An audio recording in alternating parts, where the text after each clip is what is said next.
والسلام على رسول الله وعلى آله وصحبه وعلى وأشهد أن لا إله إلا الله وحده لا شريك له وأشهد أن محمدا عبده ورسوله صلى الله عليه وآله وسلم تسليما كثيرا.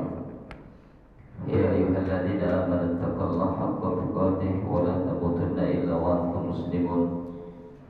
يا أيها الذين آمنوا اتقوا الله وقولوا قولا سديدا يصلح لكم أعمالكم ويغفر لكم ذنوبكم ومن يطع الله ورسوله فقد فاز فوزا عظيما. يا أيها الناس اتقوا ربكم الذي خلقكم من نفس واحدة وخلق منها زوجها وبث منهما رجالا كثيرا ونساء واتقوا الله الذي تساءلون به والأرحام إن الله كان عليكم رقيبا. ما بعد فإن أصدق الحديث كلام الله جل وعلا وخير الهدي هدي محمد صلى الله عليه وسلم وشر الأمور محدثاتها فإن كل محدثة بدعة وكل بدعة ضلالة وكل ضلالة في النار.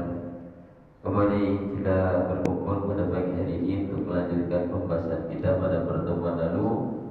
Dan pada pertemuan lalu kita telah sampai kepada pembagian ahli waris yang mendapatkan jatah 1/6 dari harta warisan. Sudah beberapa kita sebutkan di antaranya, dan ada satu lagi yang belum kita sebutkan, yaitu saudara perempuan seibu. Saudara perempuan seibu ini juga mendapatkan harta warisan sebanyak 1/6 dari peninggalan si mayit. Tapi ada beberapa syarat. Yang pertama, syaratnya adalah 1 orang. Saudara perempuan seibu 1 orang. Kalau misalkan saudara yang perempuan seibu itu lebih dari 1 orang, bisa 2 atau lebih, maka dia tidak mendapatkan 1/6 tapi 1/3 dari harta. Nah, 1/3 dari harta nanti dibagi berapa orang saudara perempuan seibu. Kalau 2 orang dibagi 2, kalau 3 orang dibagi 3, 5 orang dibagi 5, sesuai dengan jumlahnya. Yang kedua, syaratnya tidak ada hajib, tidak ada penghalangnya. Jadi saudara perempuan yang seibu dapat harta warisan dari peninggalan si mayit, syaratnya tidak ada hajib, tidak ada penghalang. Penghalangnya itu siapa? Penghalangnya bapak, kakek, anak laki-laki, anak perempuan, cucu laki-laki, cucu perempuan. Nah, kalau misalkan di antara 6 orang ini hidup, maka saudara perempuan yang seibu tidak mendapatkan harta warisan sama sekali. Nah, jadi selesai sudah pembahasan kita tentang masalah pembagian harta warisan yang mendapatkan bagian tertentu: 1/2, 1/4, 1/8, 1/3, 1/6, 2/3. Selain daripada itu, maka disebut asobah. Jadi selain yang mendapatkan 1/2, 1/4, 1/8, 1/3, 1/6, 2/3, itu disebut sebagai asobah. Asobah itu penghabis harta. Nah, sisa harta nanti berapa? Nah, mereka dibagi jumlah yang ada dari asobah itu, 2 bagian laki-laki, 1 bagian perempuan. Jadi bagian laki-laki 2 kali lipat dari bagian perempuan setiap 1 orangnya. Nah, setelah kita mengetahui bagian-bagian masing-masing yang dapat 1/2 itu siapa saja, yang mendapat 1/4 siapa saja, 1/8 siapa saja, 1/3 siapa saja, 1/6, 2/3 siapa saja. Nah, baru yang paling penting bagi kita adalah mengetahui tentang hajib. Jadi kalau misalkan ada di antara yang meninggal dunia, untuk melakukan pembagian harta warisan itu ditulis dulu semua para meninggal dunia.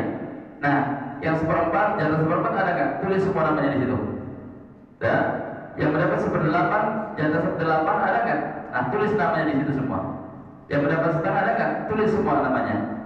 Nah, kemudian baru yang mendapatkan 1/3, 1/6, 2/3, tulis semua namanya di situ. Daftar ahli warisnya nanti, ya. Daftar ahli warisnya nanti ditulis semua. Nah, setelah daftar ahli waris itu ditulis semua, maka siapa-siapa yang masih hidup barulah nanti dicek hajibnya ini. Nah, ketika nanti dicek hajib nanti baru nanti kedapatan siapa yang dapat, yang nggak dapat coret, yang dihalangi coret, yang nggak dapat coret, yang mahjub dihalangi coret di situ. Paham ya? Jadi untuk mengetahui atau mempermudah cara pembagian harta warisan, yang pertama diketahui dulu jumlah daftar ahli waris, siapa-siapa yang bakalan dapat di situ, yang tercantum termasuk daftar ahli waris. Nah, sudah diketahui semua siapa-siapa yang hidup yang berhak mendapatkan harta warisan, baru nanti dicek hajibnya itu ada atau tidak. Kalau ada hajibnya, maka coret. Jadi nanti ketahuan ini siapa saja yang dapat harta warisan di situ. Ini cara mudah untuk mengetahui dan mengecek cara pembagian harta warisan. Maka untuk selanjutnya yang penting bagi kita adalah mengetahui hajib. Hajib ini ada dua, ada namanya hajib hirman. Hajib hirman itu ahli waris yang menghalangi ahli waris yang lain untuk mendapatkan harta warisan secara keseluruhan, sama sekali tidak mendapatkan. Misalkan anak, kalau misalkan ada anak, cucu nggak dapat sama sekali, berarti apa ini namanya? Hajib hirman, menyebabkan sebagian ahli waris tidak mendapatkan harta warisan sama sekali. Ini disebut dengan hajib hirman. Ada yang disebut hajib nukson. Ini yang kedua. Hajib nukson itu adalah daftar ahli waris yang dia menghalangi ahli waris yang lain, tapi nggak secara keseluruhan, tapi sebagiannya saja.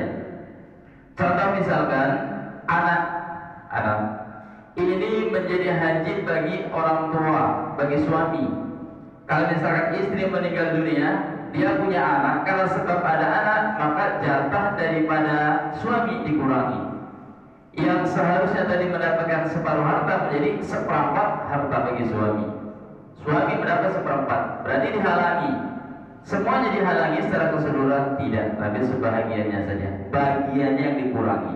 Ini disebut dengan hajib nukson. Nah, untuk mengetahui hajib nukson ini gampang, karena nanti sudah masuk dalam bab pembagian harta warisan tadi. Nah, yang paling penting bagi kita adalah mengetahui dan menguasai hajib hirman. Ini yang paling penting, yang menyebabkan ahli waris yang lain tidak mendapatkan harta warisan.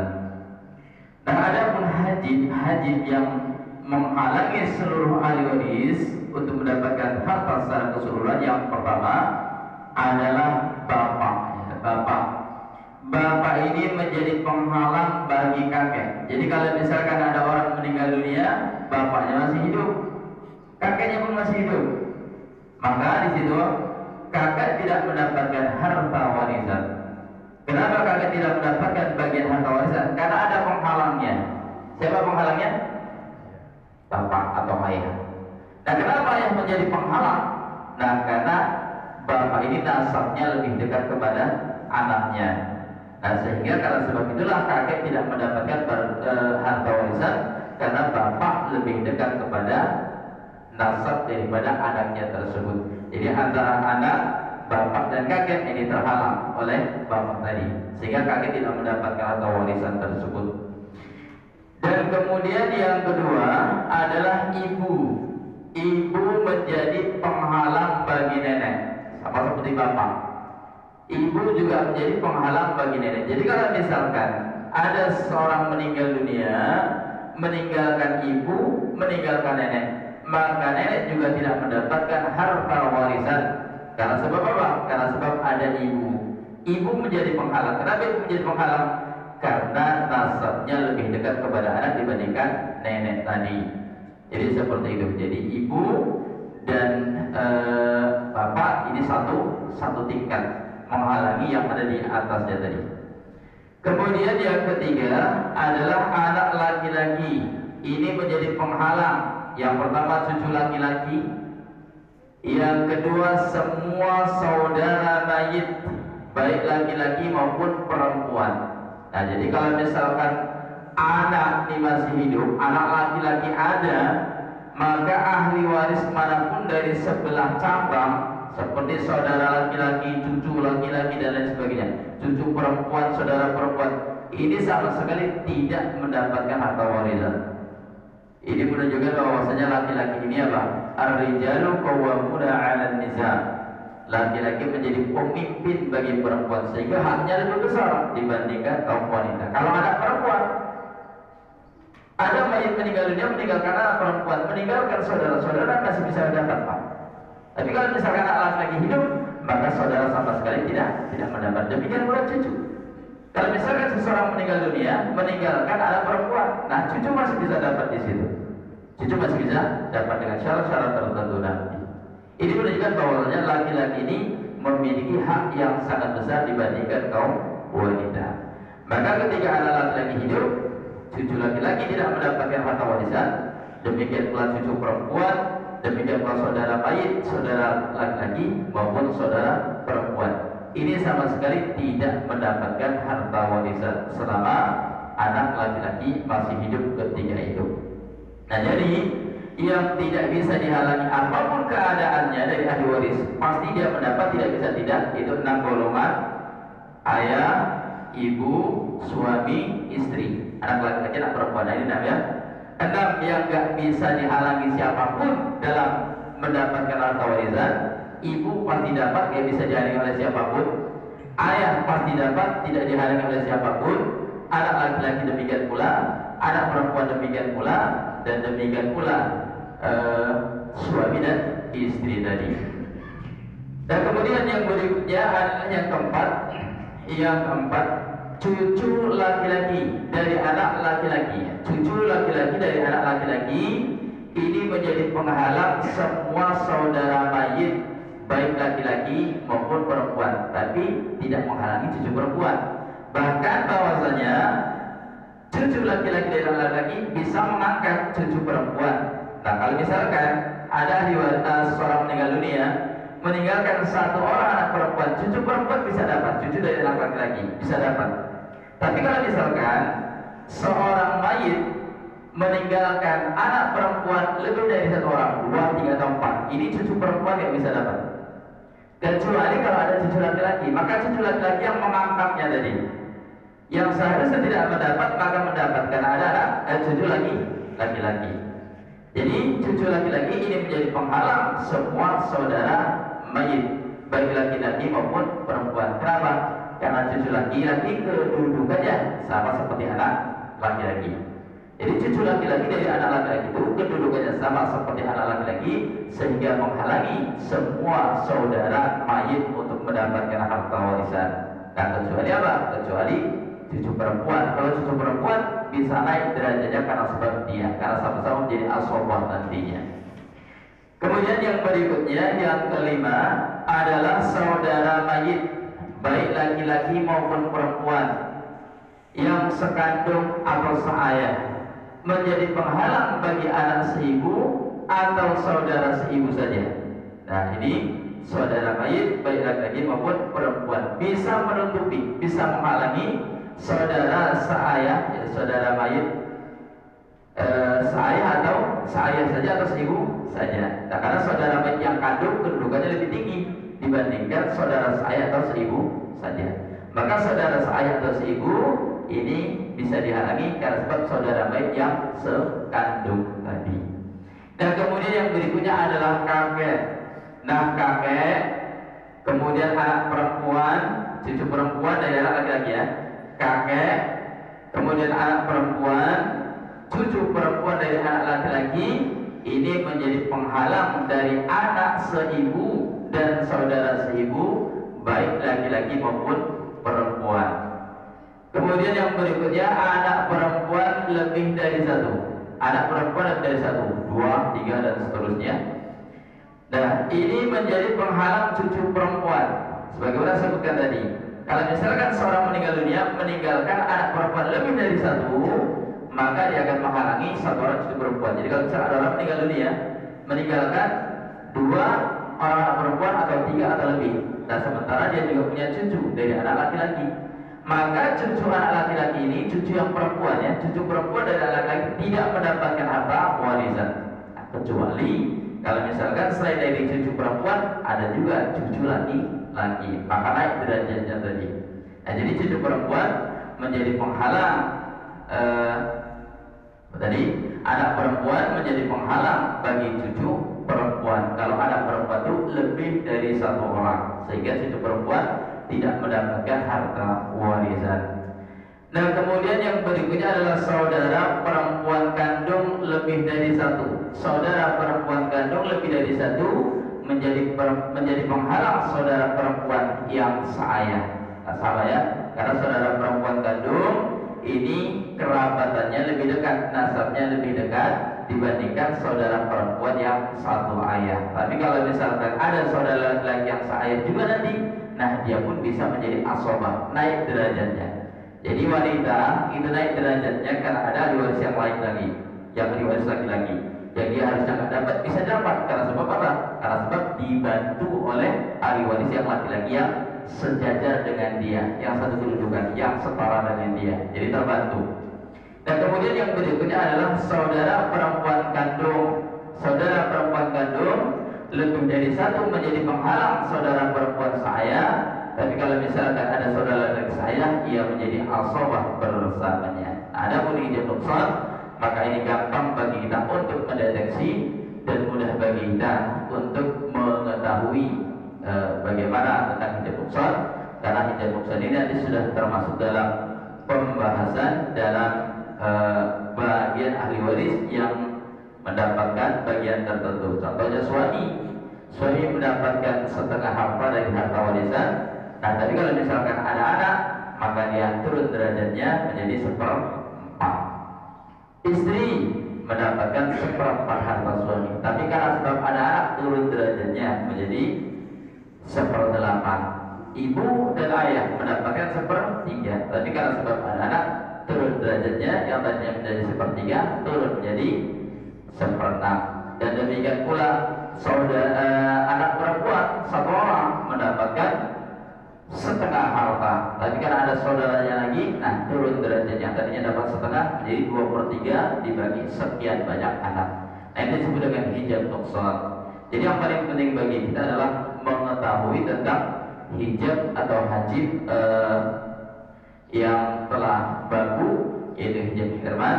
Nah, ada pun hijab nuksan, maka ini sesungguhnya perkara yang mudah.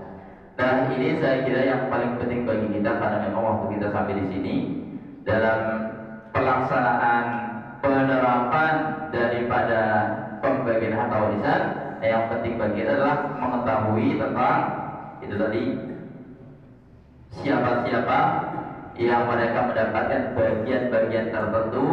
Nah, ditulis nanti ahli waris yang ditinggalkan siapa-siapa saja. Nah, setelah itu kemudian dicek hajibnya tadi. Ketika ada hajib tadi, maka secara otomatis ada nanti sebagian yang terhapus dari daftar ahli waris. Contoh misalkan ada orang meninggal dunia, seorang laki-laki meninggal dunia, maka ketika dicek siapa yang masih hidup, bapak masih hidup, siapa lagi, ibu masih hidup, istri masih hidup, ada anak laki-laki, ada anak perempuan, ada saudara dari laki-laki, ada cucu di situ. Nah, tulis semuanya. Ternyata anak laki-laki ada. Kalau begitu apa? Hukumnya dihapus tadi. Cucu coret, saudara coret. Nah, berarti yang mendapatkan siapa? Ayah, ibu, anak laki-laki, anak perempuan. Nah, cucu dicoret dari daftar nama yang berhak mendapatkan harta warisan. Ini salah satu contoh kecil bagaimana cara kita untuk bisa menghitung harta warisan secara mudahnya. Selesai pembahasan kita untuk pembahasan dasar, dan ini memang butuh waktu yang lama jika misalkan kita ingin menguasai secara mendetail. Tapi insya Allah apa yang saya terangkan 4 pertemuan kurang lebih ini bisa menjadi satu pemikiran kepada kita untuk mengembangkannya, yaitu dengan mempelajari lebih detail pada masa-masa yang mendatang. Paling tidak kita sudah punya bekal sedikit untuk mempelajari yang lebih spesifikasinya. Ini yang perlu saya sampaikan. Kita buka tanya jawab, silakan sebelum kita tutup. Atau boleh tanya masalah-masalah yang lain, karena ini waktu yang terakhir dan Ramadan yang terakhir ya. Ada sholat id di sini? Ada ya? Silakan. Pak Ustadz, berarti kita kalau mau menghitung ahli waris itu siapa aja? Assalamualaikum warahmatullahi wabarakatuh. Salam. Jadi kalau mau menghitung ahli waris, berarti kita menghitungnya sejak si meninggal itu meninggal dunia waktunya berarti ya Pak Ustadz ya. Terus saat itu siapa aja yang hidup? Iya. Jadi kalau udah meninggal sebelum dia meninggal berarti tidak dapat ya Pak Ustadz ya? Enggak. Oke, berarti hitungannya seperti itu ya Pak Ustadz ya? Iya, betul. Oke, terima kasih Pak Ustadz. Ya, jadi kalau misalkan ada orang meninggal dunia, yang pertama kali kita perhatikan ada nggak utangnya.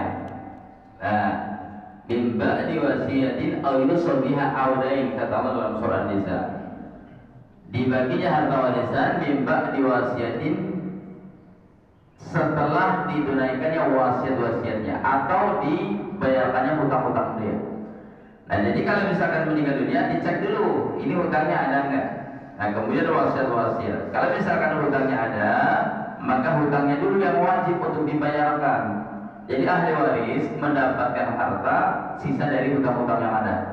Nah, demikian pula wasiat-wasiat dia ditunaikan dulu, dan wasiat ini tidak lebih dari sepertiga harta. Rasulullah kata Rasulullah, dan bahwasanya 3/4 bagian wasiat dari harta itu sudah banyak. Jadi dicek dulu hutang, dijumlah berapa jumlah hutang, dan demikian pula wasiat. Kalau ada wasiat, maka wasiatnya ditunaikan terlebih dahulu.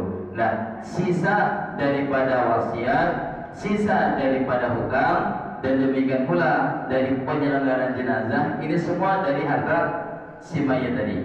Nah, sisanya barulah kemudian mufakat keluarga untuk ahli warisnya untuk membaginya. Nah, maka dilihat siapa-siapa yang masih hidup ketika itu. Jadi tidak ada harta warisan dibagi ketika hidup. Kalau misalkan harta dibagi ketika hidup, itu bukan warisan namanya, tapi itu namanya adalah hibah. Ya. Jadi kalau misalkan ada orang takut, kalau misalkan meninggal dunia harta nanti jadi rebutan anak-anaknya.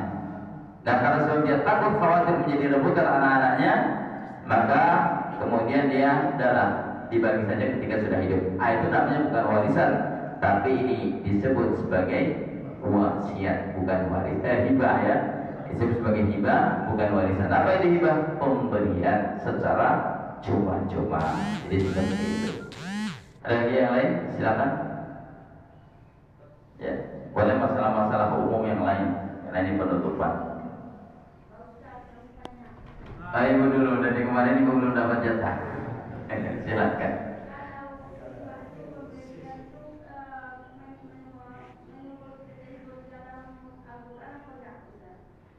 Ya. Boleh ulangi pertanyaan atau sudah cukup?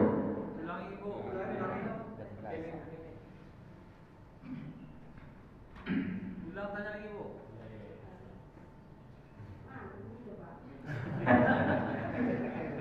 Assalamualaikum warahmatullahi wabarakatuh.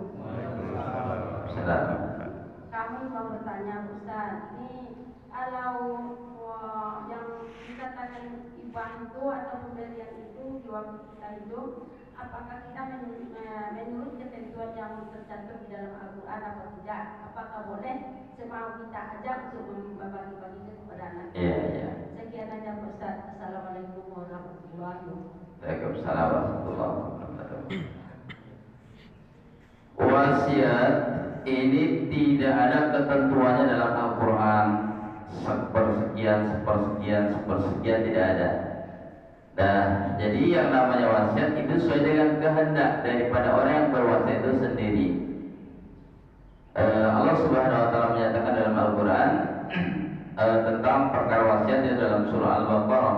Allah Subhanahu wa taala menyatakan haqqan 'alal muttaqin. Bahwa wasiat adalah hak bagi orang yang bertakwa. Jadi kalau misalnya ada orang yang kira-kira dia sudah dekat masa ajalnya, maka Nabi memberikan tangguh, tidak boleh ditunggu sampai 3 hari. Jadi kalau misalnya ada orang sakit keras dan kemudian dia merasa ajalnya sudah dekat, maka segera dia tuliskan wasiat. Dan tidak boleh wasiat itu dia tunggu sampai 3 hari. Begitu dia mendapati dirinya sudah sakit keras, kira-kira ajal sudah mau datang, segera dia tuliskan wasiat kepada keluarganya. Supaya apa? Supaya keluarganya nanti bisa menunaikan wasiat yang dia inginkan tadi. Dan ini adalah hak bagi orang-orang yang bertakwa. Artinya bahwasanya disyariatkan dalam Islam itu untuk berwasiat. Nah, oleh karenanya maka nanti di dalam bab fikih ada disebut kitabul wasaya, atau kitab tentang masalah wasiat-wasiat yang wajib ditunaikan oleh ahli waris. Nah, seberapa harta, apakah seperenam atau 10, tidak ada ketentuan secara baku. Dan Nabi hanya memberikan batasan maksimal adalah sulus katsir. Sebanyak-banyaknya ketika berwasiat itu 1/3 dari harta. Jadi kalau misalkan ada orang memiliki harta misalkan 100 juta, maka dia tidak boleh untuk mewasiatkan harta, memberikan harta itu kepada orang lain selain kepada ahli waris lebih dari 1/3. Kalau 1/3 100 juta kurang lebih 33 juta ya. Jadi nggak boleh dia memberikan lebih dari 34 juta hartanya untuk diwasiatkan diberikan. Nah, kenapa? Karena bahwasanya dia meninggalkan ahli waris, dan ahli waris ini butuh kepada harta tersebut. Maka dalam Al-Quran, dalam surah Al-Imran, Allah menyatakan wal yakhshal ladzina law taraku min khalfihim dhillatan dha'afan khawfu 'alaihim falyattaqullaha wal yaqulu qawlan sadida. Allah Subhanahu wa taala telah menyatakan, hendaklah mereka takut, khawatir kalau meninggalkan generasi yang lemah di belakang mereka, yang mereka khawatirkan kesejahteraannya. Hendaklah mereka bertakwa kepada Allah dan berkata dengan perkataan yang baik. Jadi 1/3 itu sudah banyak. Maka perlu diperhatikan bagi seseorang terhadap keluarga yang ditinggalkan, karena bahwasanya seseorang tidak boleh meninggalkan keluarga dalam keadaan mereka meminta-minta, ngemis-ngemis, dalam keadaan mereka dihinakan oleh manusia. Maka Rasul memberikan batasan paling banyak 1/3 harta yang boleh diwasiatkan. Lebih dari itu tidak ada, tapi tidak ada ketentuannya. Dan demikian pula tidak ada ketentuannya siapa yang berhak menerima, tidak ada ketentuannya, kepada siapa saja boleh. Mau untuk masjid boleh, mau untuk yayasan pendidikan juga boleh, mau untuk perorangan juga boleh. Nah, untuk keluarga kerabat juga boleh. Yang jelas dia bukan termasuk ahli waris. Kalau di ahli waris tidak berhak dan tidak boleh mendapatkan wasiat tadi, karena mereka sudah mendapatkan harta warisan. Nah, sehingga disebutkan Allah dalam Al-Quran, Allah Ta'ala menyatakan wa idza hadarul qismah ulul qurba wal yatama wal masakin farzuquhum min. Apabila nanti dalam pembagian harta warisan di sana ternyata hadir kerabat-kerabat tadi, mereka bukan ahli waris ya, kerabat-kerabat mereka, dan juga hadir orang fakir, orang miskin. Nah, farzuquhum min, berikan sebagian harta daripada harta warisan itu kepada mereka. Berapa ketentuannya? Gak ada ketentuannya. Jadi seperti itu. Jadi wasiat tidak ada ketentuan berapa jumlah, dan wasiat juga demikian pula tidak ditentukan siapa penerima. Jadi sifatnya umum saja. Silakan yang lain. Hibah. Hibah apakah ada ketentuannya dalam Al-Quran? Juga tidak ada. Berapa jumlahnya? Tidak ada. Dan cuman Nabi Sallallahu Alaihi Wasallam menerangkan orang yang mengambil hibah dan kemudian setelah dia menghibahkan sesuatu dan diambil lagi hibah tersebut. Nah, sama Nabi SAW menyatakan kal kalbi yaqau yaqiu thumma yaqulu qai'ahu yaqulu qai'ahu. Bahwasanya orang yang menghibahkan sesuatu dan kemudian dia tarik lagi hibahnya, itu sama seperti orang, sama seperti seekor anjing yang anjing tersebut telah memberikan, telah memuntahkan dan kemudian memakan lagi muntahannya. Nah, ini ketiga orang yang menarik hibahnya kembali. Nah, disyaratkan bolehnya hibah itu ditarik yang pertama karena pengkhianatan, yang kedua karena sebab anak ya. Kalau orang tua menghibahkan kepada anak, ini boleh ditarik kembali. Kalau misalkan orang tua memberikan sesuatu kepada anak, nah kemudian ditarik kembali hibah itu dari anaknya, ini boleh, halal. Karena ada sebab tertentu, misalkan orang tua menghibahkan sesuatu di masa tuanya, kemudian anak-anaknya nggak ingat kepada dia, anak-anaknya menelantarkan, sementara dia memberikan harta itu kepada anaknya, boleh ditarik kembali. Dan supaya orang tua tadi punya bekal untuk hidup. Yang kedua karena pengkhianatan. Apa yang dimaksud dengan pengkhianatan? Yang dimaksud dengan pengkhianatan misalkan, nah kita menghibahkan sesuatu untuk umat Islam, nah oleh seseorang diakui menjadi milik dia, maka dalam kondisi seperti ini boleh menarik kembali hibah itu. Bukan menarik, artinya mengalihkan kepada amanah pada hukum asalnya tadi. Tapi secara umum hibah ini tidak boleh ditarik kembali setelah dihibahkan. Siap. Ada lagi yang lain? Assalamualaikum. Waalaikumsalam warahmatullahi. Pak Ustaz, ini ada suatu keluarga. Jadi waktu mereka melaksanakan perkawinan, mereka ini dalam keadaan posisi nol ekonominya. Jadi setelah punya anak 3 orang, pada saat anaknya masih kecil, meninggal istrinya. Jadi itu yang mengendalikan perekonomian ini kan si suami lagi. Setelah anak ini besar, ternyata nanti menuntut pada bapaknya mengenai harta warisannya. Jadi yang saya tanyakan, apakah pantas si anak ini menuntut sementara pada saat dia dibesarkan dikelola oleh bapaknya, menuntut harta yang ditinggalkan ibunya, padahal ibunya ini kan bareng sama bapak. Jadi dia saya tanya Ustaz, artinya harta yang mana yang dituntut oleh mereka? Terima kasih Ustaz. Assalamualaikum warahmatullahi wabarakatuh. Waalaikumsalam warahmatullahi wabarakatuh. Kalau misalkan ada orang meninggal dunia dan meninggalkan anak yang masih kecil-kecil, istri berarti ya, meninggal dunia meninggalkan anak masih kecil, dan kemudian setelah besar mereka minta jatah warisan. Nah, meminta jatah warisan dari harta yang ditinggalkan oleh istri, apakah mereka berhak? Dan tergantung, kalau memang istri meninggalkan harta, harta istri itu harta yang mana? Harta istri adalah harta yang dia usahakan sendiri. Itu harta istri ya. Harta istri itu adalah harta yang dia usahakan sendiri. Misalkan ketika dia menikah dia sudah punya tabungan, kemudian dia kelola tabungan tadi sehingga usahanya menjadi besar. Ini usaha istri ya, usaha istri.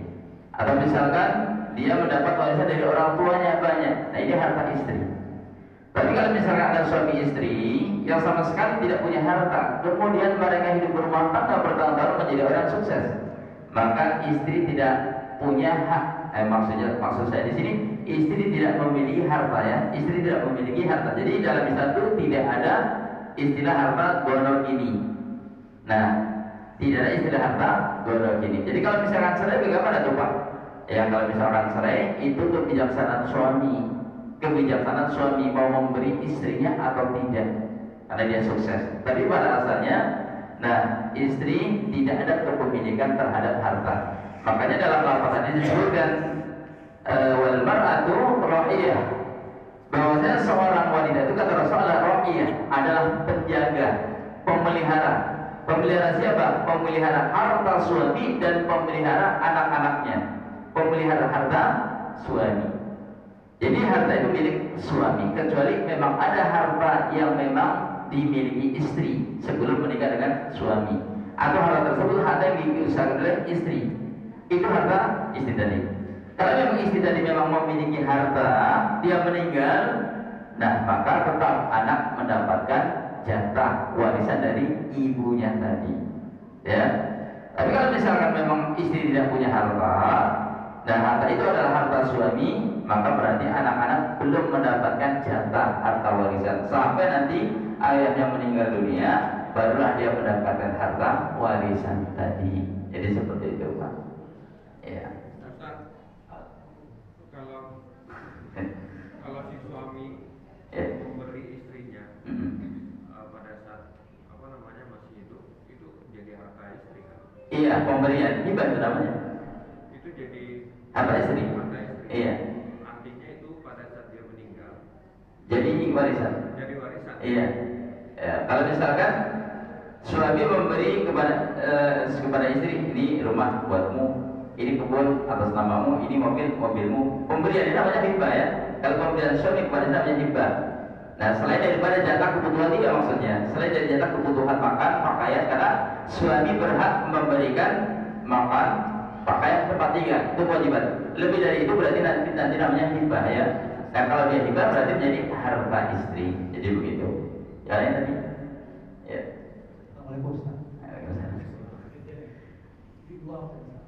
Yang satu, seorang suami membicarakan kepada istrinya bahwa mau wasiatkan sebagian hartanya kepada keluarga dia, kepada saudara dia, saudara tua. Tapi keluarga ini protes, tak boleh dibagi tanpa izin kami. Dia bilang bahwa ini harta yang dibawanya sebelum menikah, bukan harta milik ini. Nah, apakah itu boleh haknya si istri atau anak-anaknya melarang dan tidak? Yang kedua, seorang bapak mewakafkan tanahnya untuk masjid. Dari pengurus masjid dibangun tapi di bawahnya ruko. Jadi diprotes sama si anak setelah bapaknya meninggal, itu ditarik lagi. Apakah itu boleh? Udah ditarik lagi karena alasan dia bukan untuk ruko tapi masjid bawahnya di atas apanya dibangunkan Ustaz. Baik, seseorang menghibahkan tadi apa ya? Menghibahkan tanah atau bangunan ini? Yang kedua karena untuk masjid. Tanah ya, yang dibahkan tanah ya? Yang dibangun ruko di bawah masjid. Iya. Seseorang menghibahkan tanah untuk membangun masjid, ya, untuk membangun masjid. Nah, kemudian ternyata dibangun oleh pengurus di bawah ruko di atas masjid. Nah, maka ini kembalinya kepada hukum asal. Hukum asal di sini adalah menghibahkan tanah, ya, menghibahkan tanah. Nah, kalau misalkan seseorang menghibahkan tanah, maka serahkan tanah itu. Nah, pokoknya ini tanah diserahkan untuk membangun masjid. Nah, ada pun masalah kemaslahatan, maka yang lebih tahu adalah pengelola. Masalah kemaslahatan yang lebih tahu adalah pengelola. Dan jadi selama kalau misalkan memang di situ dibangun masjid sesuai dengan amanah, maka ini sudah diterima. Nah, dalam sebuah hadis yang sahih di Umar bin Khattab pernah ketika itu menghibahkan seekor kuda tunggangan, bagus kudanya, kuda jantan, dihibahkan kepada seseorang dan diperintahkan ini kuda silakan untuk jihad fisabilillah, diurus baik-baik. Ternyata sama orang tersebut kuda pemberian hibah dari Umar bin Khattab nggak diurus, kudanya kurus ketika itu, makannya nggak cukup, minumannya nggak cukup, nggak terawat. Jadi Umar marah ketika itu. Ini kuda saya infakkan, saya hibahkan di jalan Allah, malah nggak diurus. Sudah kalau begitu biar saya urus, saya beli lagi. Kuda itu saya beli. Dan nah, jadi hal ini diadukan kepada Rasul. Rasul itu Umar bin Khattab kemarin menghibahkan kuda untuk fisabilillah, tapi kemudian kudanya nggak diurus, marah dia, dan kemudian mau dibeli lagi kuda yang sudah dihibahkan tadi. Bagaimana Rasulullah? Apa kata Rasulullah? Jangan, kata Rasulullah. Walaupun dibeli. Ini menunjukkan bahwa hibah itu kalau sudah kita hibahkan, ya sudah, silakan. Nah, masalah mereka mau menjalankan amanah atau tidak, itu tanggung jawab mereka di hadapan Allah Subhanahu wa Ta'ala. Jadi kalau misalkan pun bahwasanya apa yang kita hibahkan tidak sesuai dengan amanah, itu bukan alasan bagi kita untuk menariknya kembali. Nah, ini kita serahkan kepada mereka sebelumnya. Nah, masalah mereka amanah atau tidak, maka itu tanggung jawab mereka di hadapan Allah Subhanahu wa Ta'ala. Jadi seperti itu. Jadi ini bukan alasan bagi kita untuk bisa menarik hibah itu kembali, kecuali kalau misalkan hibah itu dimiliki. Hibah ini untuk kaum muslimin oleh seseorang, dimiliki oleh pribadi dia. Nah, ini baru hibah itu diambil dan dikembalikan kepada umum kembali untuk umat lagi. Terus yang satu lagi Pak, saya lupa. Mewasiatkan harta sebelum menikah, terus diprotes sama istri dan anak-anak, nggak boleh menjadi dia. Oh, tanpa izin istrinya. Gitu. Oh, seseorang suami menghibahkan sesuatu ketika dia hidup tapi nggak izin dengan istri. Iya. Karena itu hartanya sebelum menikah. Oh, iya. Kalau suami itu menghibahkan istri nggak harus menghibahkan harta nggak harus izin istri, Pak. Iya. Karena hibah itu sama seperti sedekah. Dan kita bersedekah nggak harus dengan izin istri ya. Harus setiap sedekah izin, setiap sedekah izin, nggak mesti. Baik itu harta ketika lajang maupun harta sesudah menikah, yang tidak boleh dolim. Paham ya maksudnya? Artinya apa? Istri butuh uang belanja nggak dicukupi, nah kita kemudian hibah, ini nggak dibolehkan. Karena apa? Meninggalkan kewajiban kadang sunnah, ini nggak boleh. Nah, makanya Rasulullah SAW ketika ada seseorang yang mengadu kepada Rasulullah karena sebab berjima di siang hari bulan Ramadan, Rasulullah SAW tanya kepada dia, sanggup kamu membebaskan seorang budak? Nggak sanggup Rasul. Kalau begitu sanggup kamu enggak puasa 2 bulan berturut-turut? Nggak sanggup Rasulullah. Kalau begitu sanggupkah kamu memberi makan 60 orang miskin? miskin wahai Rasul di kampung kami. Kalau begitu dah ini bawa ke rumah ini, nanti bagian kepada orang miskin. Apa kata dia? Aku butuh makan ya Rasulullah. Udah kalau begitu nggak usah disedekah untuk dirimu dan keluargamu dulu. Itu menunjukkan bahwasanya kita ini apa? Melepasi kebutuhan rumah tangga kita. Nah baru kemudian kalau mau hibah. Jadi laki-laki kalau hibah nggak mesti dengan izin istri, nggak harus. Tapi dengan syarat tidak mendolimi keluarganya. Kalau mendolimi keluarganya maka tidak dibolehkan. Itu saja. Ya silakan. Assalamualaikum warahmatullahi wabarakatuh. Waalaikumsalam. Tanya lagi tentang wasiat di sini. Ya ya. Bagaimana seseorang mungkin sudah menulis wasiat jauh sebelum dia meninggal, Iya. mungkin ahli warisnya belum tahu gitu.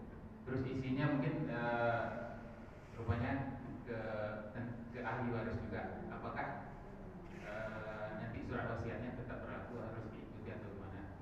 Yang kedua tentang hak waris seorang cucu perempuan dari anak laki-laki yang mungkin sudah menikah, saya masih agak ragu tadi. Dan si bapaknya mungkin punya anak perempuan, tapi juga punya cucu perempuan dari anak laki-laki yang sudah menikah. Tapi dia juga punya cucu laki-laki tapi dari anak perempuannya. Bagaimana hak ahli waris dari cucu perempuan itu? Diterangkan. Kasih sama. Yang pertama wasiat, seseorang mewasiatkan, ternyata wasiat ini terhadap ahli waris. Nah, apakah wasiat ini ditunaikan? Tidak boleh. Nabi SAW menyatakan, la wasiat dari warisin, tidak ada wasiat untuk ahli waris. Maka tidak boleh ditunaikan, haram hukumnya. Jadi wasiat ini dihapuskan, dibatalkan. Kenapa? Karena ahli waris nanti sudah mendapatkan bagian dari warisan. Maka kalau misalkan ada ahli waris yang mendapatkan bagian dari harta warisan, nanti dapatnya dapat berlian, zalim, tidak adil.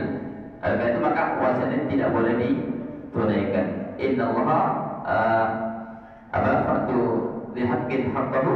Sesungguhnya Allah Ta'ala memerintahkan agar kalian menunaikan hak sesuai dengan hak masing-masing. Jadi tidak boleh menambah hak seseorang.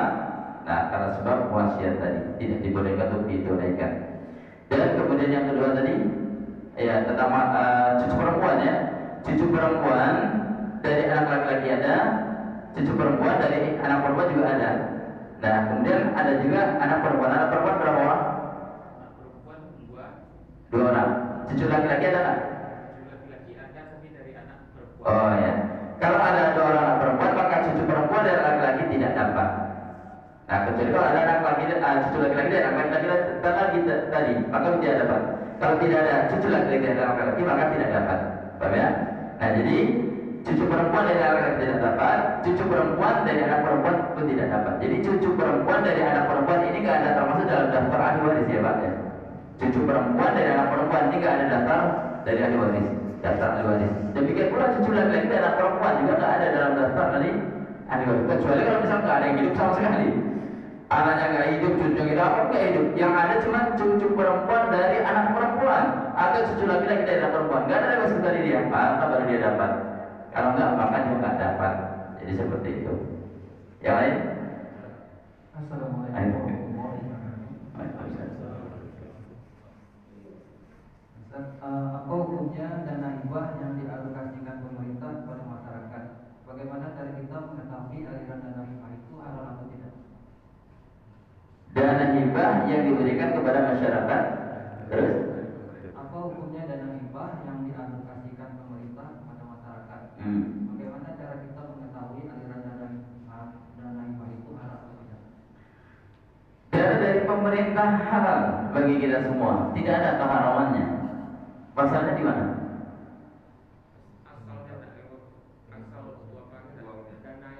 Oh, kita tidak perlu untuk tahu itu dana berasal dari mana.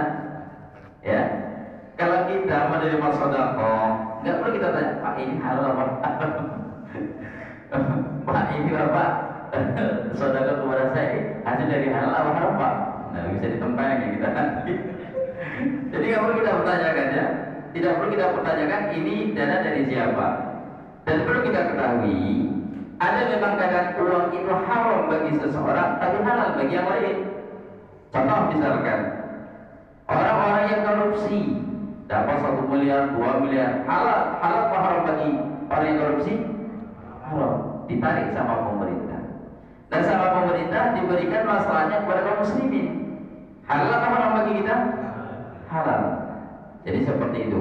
Dan di zaman Rasul ini terjadi, di zaman Khulafa itu juga terjadi. Orang-orang yang korupsi ditarik hartanya oleh pemerintah, ditaruh di Baitul Mal. Kalau sekarang kita apa namanya APBN ya, kalau nggak salah, uang badan keuangan negara itu. Nah, ditaruh di situ dan nanti kemudian digunakan untuk kemaslahatan kaum muslimin. Nggak ada masalah. Nah, jadi harta itu haram bagi mereka yang korupsi. Setelah dibagikan untuk umat menjadi halal. Jadi hibah pemerintah dan hibah pemerintah nggak ada masalah. Yang bermasalah 100 juta hibah, paket pak 100 juta, tapi nanti sampainya 99 juta, 10 juta mana ditelan oleh mereka. Kita yang menandatangani pun ikut syubhat di dalamnya. Itu yang tidak boleh. Tapi dana dari pemerintah hibah itu halal bagi kita. Ya. Baik, ada lagi? Mana dulu ini? Ini dulu. Dulu orang tua pernah berwasiat. Ya. Ya, kalau kami mati, rumah ini milik bersama. Jadi kami ada bersaudara, adik-beradik, dan beliau juga punya cucu, laki-laki dan perempuan. Yeah. Dalam penyampaian beliau, rumah ini milik bersama.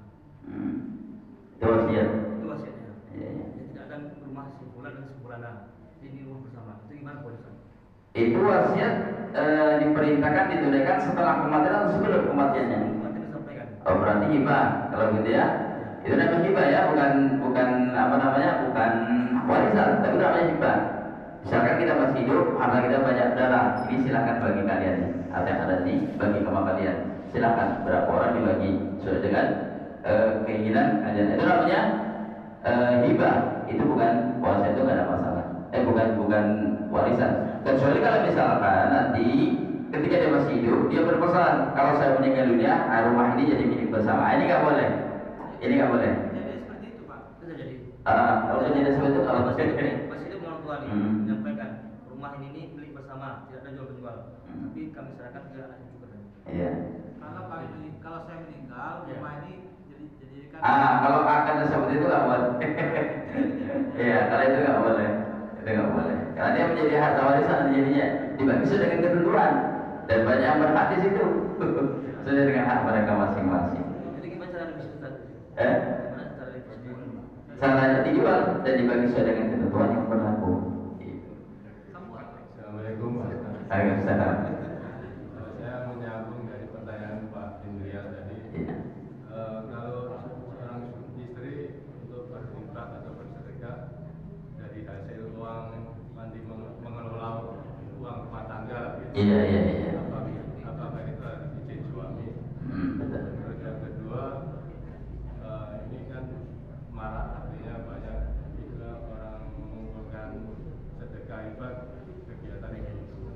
Juga apakah boleh meminta ke orang non-Islam atau Iya. gitu? Terima kasih. Ya, pertanyaan pertama saya lupa tadi Pak. Istri mendapatkan uang belanja misal dari suami atau pemberian dan kemudian mau disodakkan atau diinfakkan, gitu ya. Ini boleh atau tidak? Ada khilaf di antara para ulama dalam masalah ini. Harus izin suaminya. Iya. Apakah boleh menginfakkan tanpa izin suami, itu maksudnya kan? Mensodakokan. Nah, khilaf di antara para ulama. Sebagian ulama melarang secara mutlak, sebagian ulama membolehkan secara mutlak. Tapi jalan yang tengah-tengah boleh tanpa izin suami dengan syarat tidak memudaratkannya.